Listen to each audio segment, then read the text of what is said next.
ಬೆಂಗಳೂರಲ್ಲಿ ಇಂದಿನಿಂದ ಜಾತಿ ಸಮೀಕ್ಷೆ ಶುರು 32 ಲಕ್ಷ ಮನೆಗಳಿಗೆ ಭೇಟಿ ನೀಡಿ ಸರ್ವೆ 17,000 ಸಿಬ್ಬಂದಿ ನಿಯೋಜನೆ ಮಾಡಿದೆ ಜಿಬಿಎ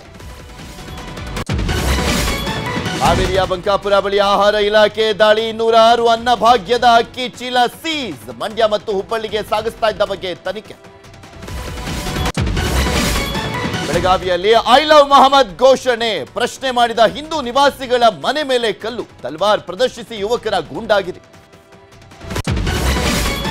ರಾಜ್ಯದಲ್ಲಿ ಮತ್ತೆ 3 ದಿನ ಭಾರಿ ಮಳೆ ಬೆಂಗಳೂರಿನಲ್ಲಿ ವರ್ಣಾರ್ಭಟಕ್ಕೆ ಅವಾಂತರ ವಿಜಯಪುರದಲ್ಲಿ ಇಂದು ಆರ್ ಅಶೋಕ್ ಟೀಮ್ನಿಂದ ನೆರೆ ಸಮೀಕ್ಷೆ ಮೊಮ್ಮಗಳ ಭವಿಷ್ಯಕ್ಕೆ ಗೃಹಲಕ್ಷ್ಮಿ ಹಣ ಕೂಡಿಟ್ಟ ಅಜ್ಜಿ 23 ಕಂತುಗಳ 46,000 ಹಣ ಮೊಮ್ಮಗಳ ಖಾತೆಗೆ ಜಮೆ ಕೊಪ್ಪಳ ಜಿಲ್ಲೆಯಲ್ಲೊಂದು ಶ್ಲಾಘನೀಯ ಕಾರ್ಯ